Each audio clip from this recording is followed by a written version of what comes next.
எந்தன் முருகையா உந்தன் மயிலுண்டு எமை காக்க நல்லூர் கந்தையா வேலுண்டு வினை தீர்க்க எந்தன் முருகையா முருகா வேலுண்டு வினை தீர்க்க எந்தன் முருகையா உந்தன் மயிலுண்டு எமை காக்க நல்லூர் கந்தையா உந்தன் மயிலுண்டு எமை காக்க நல்லூர் கந்தையா வெற்றிவேல் முருகனுக்கு அரோகரா அலங்கார கந்தனுக்கு அரோகரா.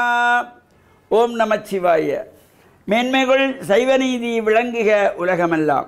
நோயற்ற வாழ்வே குறைவற்ற செல்வம். அந்த நோய் நொடிகள் இல்லாத வாழ்வு இந்த உலக மக்கள் எல்லோரும் வாழ வேண்டும் என்று கலியுகத்தின் காந்தமலை ஜோதியாகிய சபரிமலை சுவாமி ஐயப்பனுடைய திருவடிகளை சிறந்தாழ்த்தி அலங்கார கந்தனாம் நல்லூர் கந்தனுடைய திருவடிகளையும் சிறந்தாழ்த்தி டான் தமிழொலி ஓம் தொலைக்காட்சி நேயர்கள் அனைவருக்கும் சர்வதேச இந்து மத குறிப்பீடம் அகில இலங்கை சபரிமலை ஸ்ரீ சாஸ்தாபுரத்தின் சார்பில் இனிய வணக்கங்களும் நல்லாசிகளும். என்றும் மங்களகரமான விஸ்வாவசு வருஷம் ஆவணி மாதம் 7ஆம் நாள் 23/8/2025 சனிக்கிழமை. இன்று மலர்ந்திருக்கின்ற இன்றைய பொழுதும் எல்லோருடைய வாழ்விலும் எல்லா விதமான சிறப்புகளும் கிடைக்க வேண்டும், இறைவரெல்லாம் பூர்ணமாக நிறைவேறும் என்று பிரார்த்தித்து இன்று நல்லூர் கந்தன் அலங்கார கந்தன் என்று உலகெல்லாம் போற்றுகின்ற நல்லூரானுடைய பூங்காவன உற்சவம், திருக்கல்யாண உற்சவம். முருகப்பெருமானுடைய இந்த திருக்கல்யாண காட்சியை காண்பதற்கு பல்லாயிரக்கணக்கான அடியவர்கள் ஆலயத்திலே கொழுமி நின்று தரிசிக்கின்ற ஒரு சிறப்பு. அவ்வாறு அழகான முறையிலே இந்த நடைபெறுகின்ற நல்லூரானுடைய இந்த 25 நாள் உற்சவங்கள் நேற்றோடு நிறைவேறி இன்று 26ஆம் நாள் தீர்த்த உற்சவம் நேற்று நிறைவேற்று இன்று பூங்காவனம். இந்த 25வது உற்சவத்தோடு தீர்த்தம் நிறைவேற்று கொடியிறக்கம். இன்றைய தினம் பூங்காவன உற்சவம், நந்தவன உற்சவம். இந்த பூங்காவன உற்சவத்திலே கலந்து கொள்ளுகின்ற சகலடியார்களுக்கும் இறையருளெல்லாம் கிடைக்கின்ற வகையிலும் நேரில் வந்து நல்லூரானை தரிசிக்க முடியாதவர்களுக்காக இந்த டான் குழுமத்தினர் பெரிய ஒரு பணியை செய்து கொண்டிருக்கின்றார்கள். இந்த 25 நாட்களும் நிறைவு செய்து இன்றைய தினமும் பூங்காவன உற்சவத்தையும் இந்த டான் குழுமத்தின் சார்பிலே ஓம் தொலைக்காட்சி மூலமாக நேரலையாக இந்த காலை மாலை உற்சவங்களை எல்லாம் வழங்கி கொண்டிருக்கின்றார்கள். அது மட்டுமல்ல, எதிர்கால சந்ததியினருக்கு இந்த ஆன்மீக சிந்தனைகளை தெளிவுபடுத்தல்களை ஏற்படுத்துகின்ற வகையிலே கௌரவ ஆசிரியர் லலிசன் அவர்களுடைய தலைமையிலே அங்கே இந்த மாணவர்களிடையே வினாக்கள் எழுப்பப்பட்டு அதற்கு விடைகள் பகிர்கின்ற போட்டிகள் இவையெல்லாம் சிறப்பான முறையிலே இந்த ஓம் தொலைக்காட்சியிலே சைவம் தலைத்தோங்க என்கின்ற நிகழ்ச்சி ஒரு பெரிய சிறப்பானது.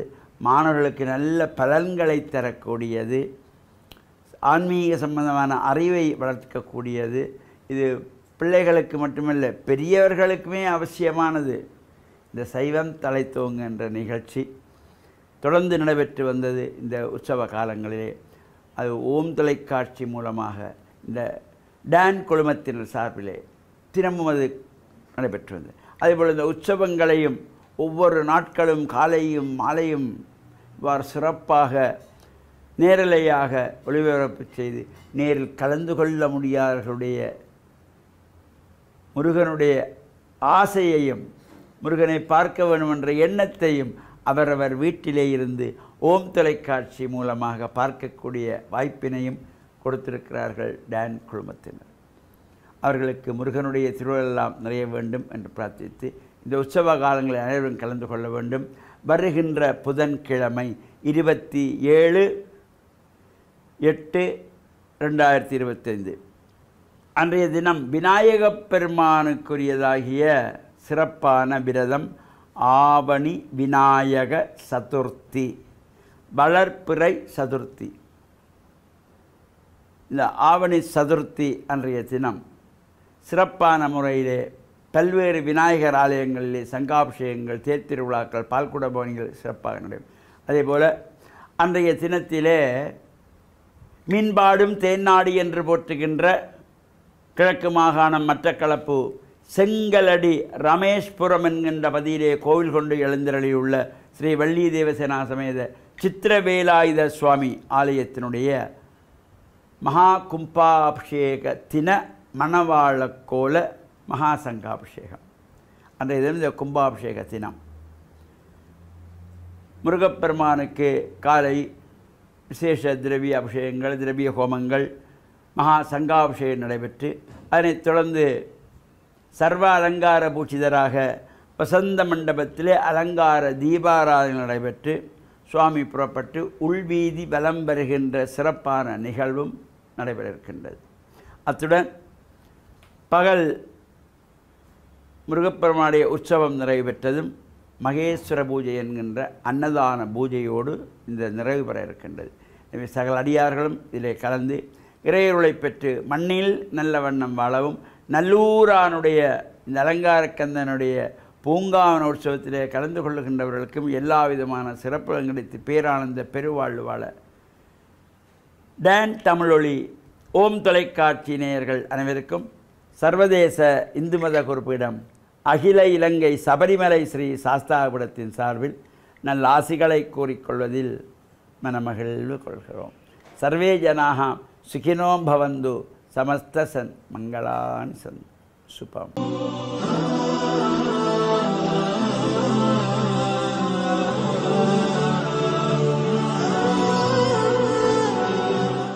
அல்ஹம்துலில்லாஹ் வஸ்ஸலாத்து வஸ்ஸலாமு அலா அஷ்ரஃபில் அன்பியாஇ வல் முர்சலீன். அஊது பில்லாஹி மினஷ் ஷைத்தானிர் ரஜீம். பிஸ்மில்லாஹிர் ரஹ்மானிர் ரஹீம். வஸ்ஸமாஇ வத்தாரிக் வமா அத்ராக மத்தாரிக் அந்நஜ்முஸ் ஸாகிப் இன் குல்லு நஃப்ஸின் லம்மா அலைஹா ஹாஃபிஸ் ஃபல்யன்துரில் இன்சானு மிம்மா خلق من ماء دافق صدق الله العلي العظيم. கண்ணியத்துக்குரிய அன்பார்ந்த நேயர்களே, நல்லுள்ளங்களே, அல்லாஹு தாலா எல்லா உயிர்களையும் படைத்து பரிபாலிக்கக்கூடிய ஏக வல்லவனாக இருந்து கொண்டிருக்கின்றான். அந்த வகையிலே மனித சமுதாயத்தை அல்லாஹு தாலா ஒரு உயர்ந்த சிறந்த படைப்பாக படைத்து பரிபாலித்து கொண்டிருக்கின்றான். சிந்திக்கக்கூடிய ஆற்றலை கொடுத்து வாழக்கூடிய வாழ்வின் சகல வசதிகளையும், சொகுசான பௌதிக வளங்களையும், நிறைவான உணவுகளையும் அல்லாஹு தாலா வழங்கி கொண்டிருக்கின்றான். அந்த அல்லாஹு தாலா மனிதன் எவ்வாறு உருவாகின்றான் என்ற பாடத்தை தனது அல்குர்ஆனிலே படித்து தருகின்றான். மேலே நாங்கள் ஓதி காண்பித்த இந்த அல்குர்ஆனுடைய வசனத்திலிருந்து நாங்கள் சில விடயங்களை அறிந்து கொள்ளலாம். வஸ்ஸமாஇ வத்தாரிக், இந்த உதய தாரகை என்ற விடிவள்ளி நட்சத்திரத்தின் மீது சத்தியமாக. வமா அத்ராக மத்தாரிக் அந்நஜ்மு ஸாகிப் இன் குல்லு நஃப்ஸின் லம்மா அலைஹா ஹாஃபிஸ். ஒவ்வொரு மனிதனுக்கும் ஒவ்வொரு பாதுகாவலரை அல்லாஹு தாலா உருவாக்கி வைத்திருக்கின்றான். அந்த பாதுகாவலர் யார்? அந்த பாதுகாவலர் தான் ஒவ்வொரு மனிதனோடும் அன்றாடம் சில மலக்குகளை அவனுடைய பாதுகாப்புக்கென்று அல்லாஹு தாலா அவனுடன் கூடவே அனுப்பியிருக்கின்றான். அது என்ன? நாம் பார்க்கின்றோம், குறைந்தபட்சம் எங்களை நோக்கி வருகின்ற ஒரு சிறிய துகள், அந்த சிறிய தூசு கூட எங்களுடைய கண்ணுக்குள் சென்று விடாமல் அது கிட்டே வந்தவுடன் பல 2 மீட்டர் தூரத்திலே வருகின்றது, 1 மீட்டர் தூரத்திலே வருகின்றது. அதையும் விட குறைவாக எங்களுடைய கண்ணுக்கும் அந்த துகளுக்கும் இடையில் ஒரு சான் இடைவெளி இருக்கின்றது. அந்த நேரத்தில் கூட எங்களுக்கு தெரியாது ஒரு துகள், ஒரு தூசி என்னுடைய கண்ணை நோக்கி வருகின்றது என்று. கண்ணுக்கு கிட்டே வந்தவுடன் தான் தெரிகின்றது என்னுடைய கண்ணுக்குள் பெரிய ஒரு ஆபத்தான ஒரு தூசியோ அல்லது ஒரு வண்டோ ஏதோ ஒரு பாதகமான ஒரு பொருள் நுழையப் போகின்றது என்ற விடயம் தெரிந்தவுடன் உடனடியாக எங்களுடைய கண்ணை நாங்கள் மூடிக்கொள்கின்றோம். நாங்கள் மூடவில்லை, அல்லாஹு தாலா இங்குள்ளு நஃப்ஸில் லம்மா அலைஹா ஹாஃபில் என்கின்ற எங்களுக்கு பாதுகாப்பாக அவன் உருவாக்கி இருக்கின்ற அந்த மலக்குகளின் மூலமாக அல்லாஹு தாலா எங்களை பாதுகாக்கின்றான். இது குறைந்தபட்சம். எவ்வளோ பெரிய திடீரென்று மயிரிழையில் பல ஆபத்துக்களில் இருந்து அபாயங்களில் இருந்து நாங்கள் தப்பி இருக்கலாம்.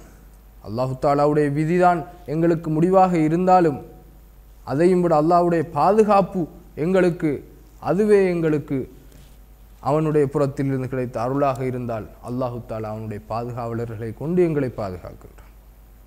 ஃபல்யன்துரில் இன்சானு மிம்ம குலிக், இந்த மனிதன் எவ்வாறு உருவாகின்றான் என்பதை அல்லாஹு தாலா சொல்கின்றான். குலிக மிம்மா இந்தாஃபிக், அதுதான் அந்த ஒரு சொட்டு நீர்த்துளியிலிருந்து அல்லாஹு தாலா இவ்வளவு பிரமாண்டமான மனிதனை படைத்து அவனுக்குரிய ஆட்சியை, அவனுக்குரிய அதிகாரத்தை, அவனுக்குரிய சக்தியை, அவனுக்குரிய வலுவை, அவனுக்குரிய பாதுகாப்பை, அவனுக்குரிய போஷணத்தை எல்லாவற்றையும் அல்லாஹு தாலா வழங்கி கொண்டிருக்கின்றான் என்பதை அல்லாஹு தாலா சொல்கிறான்.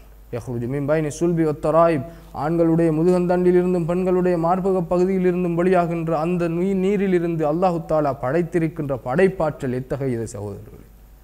அந்த அல்லாஹ்வை நாங்கள் சிந்திக்க வேண்டும். அவனுடைய படைப்பை பார்த்து ஆச்சரியப்பட வேண்டும். அவனுடைய படைப்பை நினைத்து அவனை புகழ வேண்டும். அவன் எங்களுக்கு வழங்கி இருக்கின்ற அருட்கொடைகளை நினைத்து அவனுக்கு நன்றி செலுத்த வேண்டும். அந்த நல்லடியார்கள் தான் நன்றி செலுத்துவார்கள். அவனை விளங்காதவர்கள் ஒருபோதும் நன்றி செலுத்த மாட்டார்கள். விளங்கியவர்கள் எவ்வாறு நன்றி செலுத்துவார்கள்?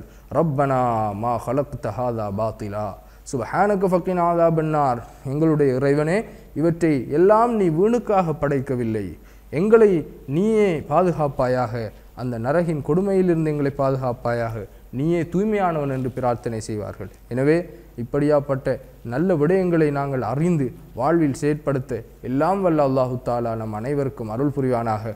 ஆகிரு தஅவானா அனில் ஹம்துலில்லாஹி ரப்பில் ஆலமீன். வஸ்ஸலாமு அலைக்கும் வரஹ்மத்துல்லாஹி வபரகாத்துஹு.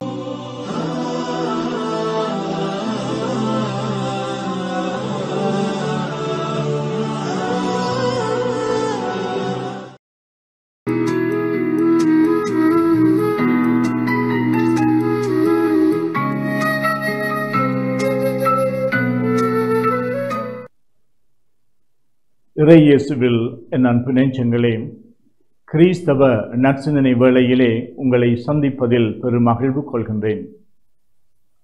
இன்றைய காலகட்டத்திலே நாம் இன்றைய இளையவர்கள் அவர்களுடைய வருங்கால வாழ்வு, அவர்களுடைய நிகழ்கால வாழ்வு, அவர்களுடைய லட்சிய வாழ்வு, அவர்களுடைய வளமான வாழ்வு, அவர்கள் இந்த சமூகத்திற்கு, குடும்பத்திற்கு அவர்களுடைய பங்களிப்பு என்று எல்லாம் பலவாறு பேசிக்கொண்டிருக்கின்றோம்.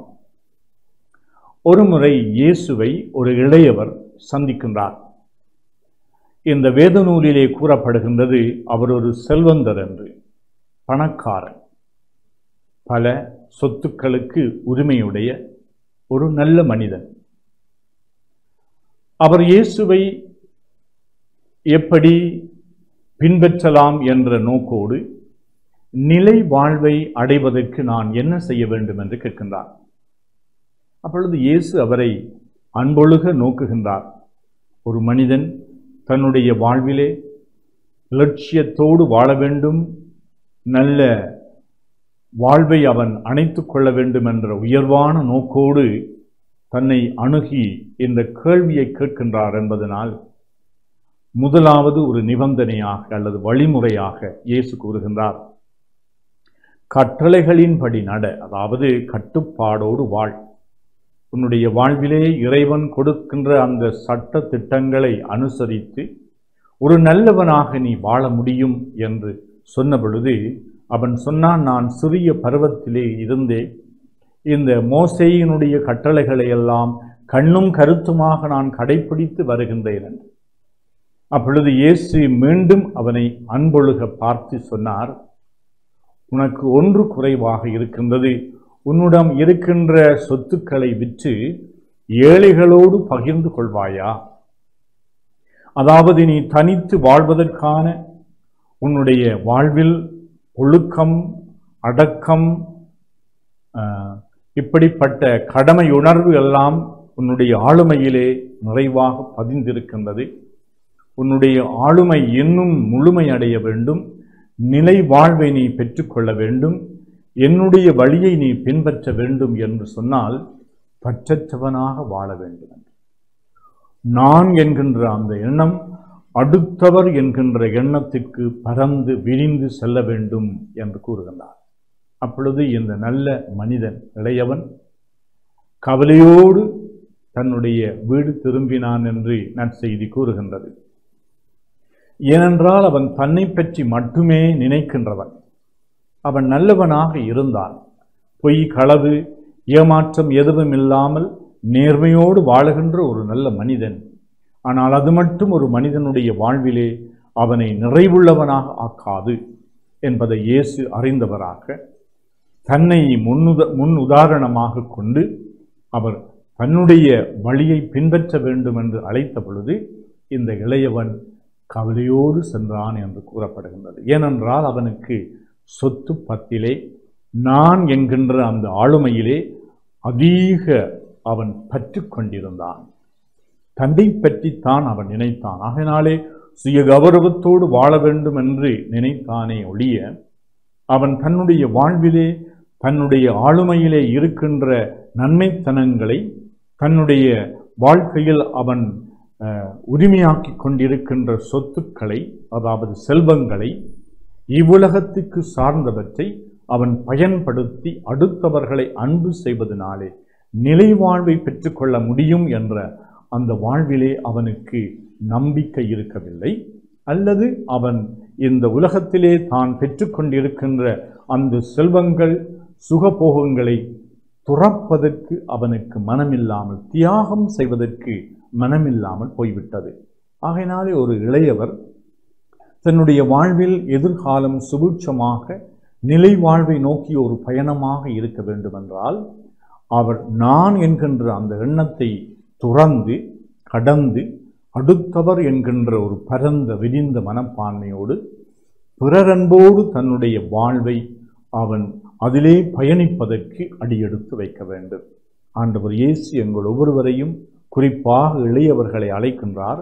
நீங்கள் அடுத்தவர்களை அன்பு செய்கின்ற நல்ல மனிதர்களாக உங்களையும் நீங்கள் அன்பு செய்ய வேண்டும்.